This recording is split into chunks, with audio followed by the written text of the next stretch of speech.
कहिए कैसे हैं आप सब। उम्मीद करती हूँ बहुत अच्छे होंगे और अपने अपने घरों में सभी लोग सुरक्षित होंगे। दोस्तों, इस बार वर्ष सन 2024 में माँ सिंह पर नहीं बल्कि पालकी पर आ रही हैं। हमारे हिंदू स्नातन शास्त्र में वर्णित तथा मान्यताओं के अनुसार अगर शारदीय नवरात्रि पर यदि माँ दुर्गा का आगमन उनके सिंह पर नहीं इस बार पालकी पर है, इसीलिए बहुत बहुत शुभ और कल्याणकारी भी माना जाता है। जीवन सुखमय हो जाता है, भक्ति का पूरा लाभ मिलता है। इस बार नवरात्रि पूरे 9 दिनों तक मनाई जाएगी। माँ शेरावाली की विशेष रूप से पूजा आराधना की जाएगी। शारदीय नवरात्रि का महापर्व इस बार वर्ष सन 2024 में 3 अक्टूबर दिन गुरुवार से प्रारंभ होकर 12 अक्टूबर शनिवार के दिन समाप्त होगी। जो लोग 10वें दिन व्रत का पारण करते हैं वह 12 अक्टूबर शनिवार के दिन पारण करेंगे। जो लोग 9 दिन का कन्या पूजन के दिन साथ ही पारण करते हैं वो लोग 11 अक्टूबर दिन शुक्रवार को पारण करेंगे। व्रत संपूर्ण दोनों दिन को माना जाएगा। आप अपने इच्छा अनुसार 9वें या 10वें दिन पारण कर सकते हैं। दोनों दिन शुभ माने जाएंगे। जो लोग माँ दुर्गा की स्थापना करते हैं तो वह लोग 12 अक्टूबर दिन शनिवार को माता का विसर्जन करेंगे। दोस्तों, इस बार कलश स्थापना भी बहुत ही अच्छा शुभ मुहूर्त है। आप कलश स्थापना भी कर सकते हैं। कलश स्थापना का शुभ मुहूर्त सुबह 6:19 से सुबह 7:02 तक है। साथ ही अभिजीत मुहूर्त भी है 11:52 तक से दोपहर 12:04 तक होगा। अब दोस्तों जान लेते हैं नवरात्रि में क्या नहीं खाया जाता है और क्या खाना आवश्यक है और क्या नहीं पिया जाता है।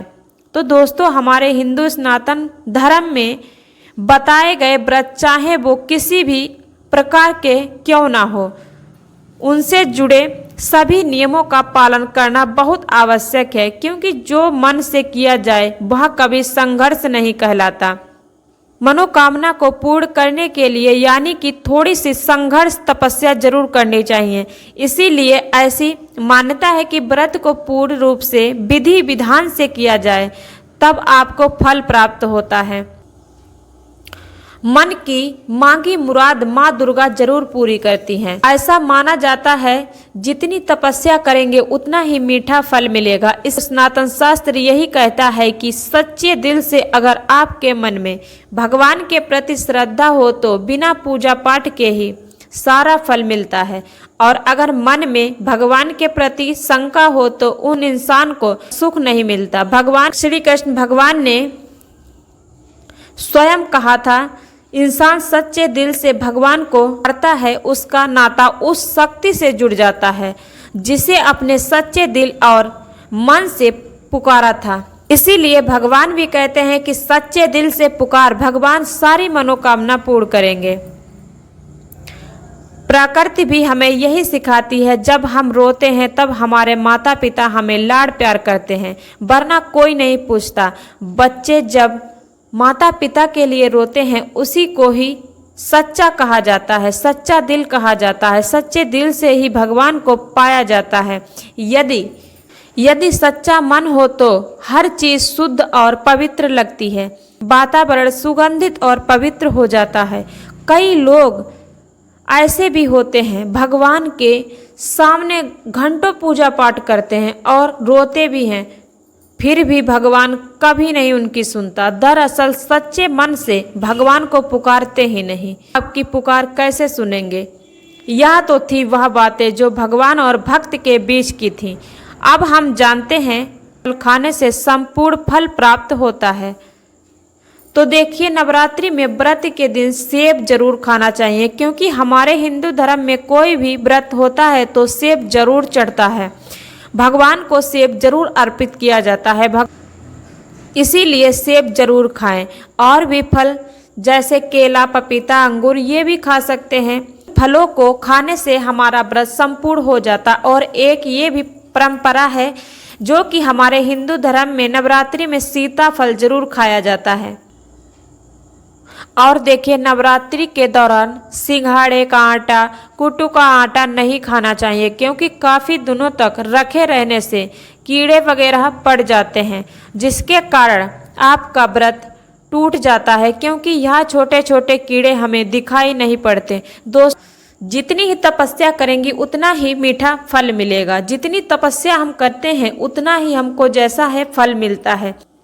तो इसीलिए आपको तन मन धन से आपको व्रत करना है माँ दुर्गा का। इसीलिए खाते हैं नवरात्रि में यदि शक्ति दुर्गा का 9 दिन अलग अलग स्वरूपों का पूजन करें तो और भी माँ दुर्गा प्रसन्न होती हैं, मन मांगी मुरादें पूरी करती हैं। और देखिए महिलाओं के मन में ये सवाल रहते हैं, 9 दिन के व्रत में क्या शैम्पू, तेल, साबुन इन चीज़ों का इस्तेमाल कर सकते हैं? तो बिल्कुल नहीं, इनका बिल्कुल त्याग करना पड़ता है, क्योंकि दुर्गा जी के व्रत में कभी भी साबुन तेल यूज नहीं होता है। सिर्फ जल में थोड़ी सी हल्दी डाल के ही बाल धुले या फिर नहाएं, स्नान करें। शैम्पू साबुन कुछ भी नहीं लगाया जाता है। तो कोशिश करें ब्रश से पहले ही अच्छे से बाल धुल लें। और माता जी के 9 व्रत में हर दिन आपको खुश रहना है, किसी वजह से आंसू नहीं गिराना है।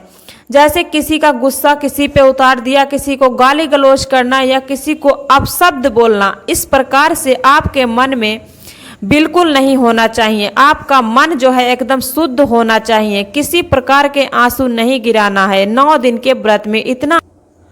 और शादीशुदा महिला है वो किसी गैर मर्द का अपने दिल में ख्याल ना लाए, अगर लाए तो व्रत ना करे, इतना याद रखना है, नहीं तो आपके साथ साथ आपके परिवार पर भी बुरा असर पड़ सकता है।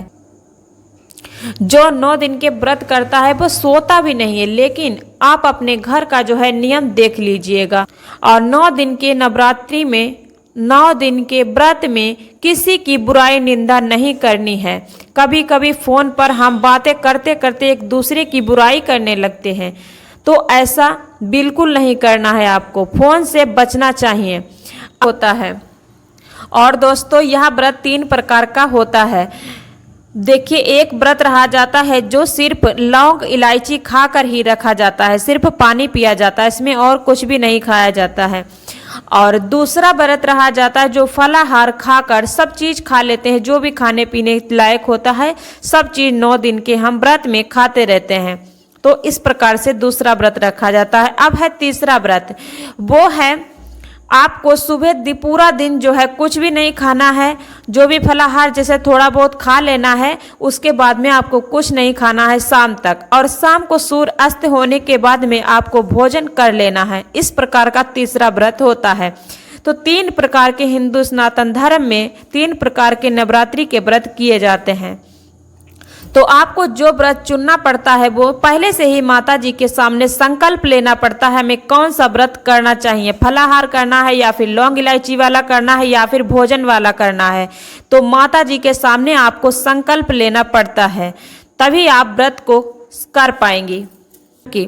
और शादीशुदा महिला कभी भी सफ़ेद रंग की वस्तु पहनकर पूजा पाठ ना करें, इससे पूजा पाठ खंडित हो जाते हैं। जो भी माँ दुर्गा का 9 दिन का व्रत करता है वह रोज के यूज बिस्तर पर नहीं लेटता है, ना ही सोता है। 9 दिन के व्रत में लकड़ी का तख्त हो या फिर चटाई पर ही हमें लेटना बैठना चाहिए। पुराने बिस्तर पर रोज के बिस्तर पर लेटता है बैठता है, उसका व्रत खंडित हो जाता है। और 9 दिनों के व्रत में कभी भी हमको ब्रश नहीं करना चाहिए। 9 दिन के व्रत जब तक रहे तब तक आपको लकड़ी की दातून बना लेनी है, वही रोज यूज करनी है, रोज बनानी है, रोज यूज ही करनी है, वो भी शुद्ध लकड़ी की हो। जैसे नीम या बाबूल की दातून बना सकते हैं, उसी का जो है लकड़ी का ही दातून किया जाता है।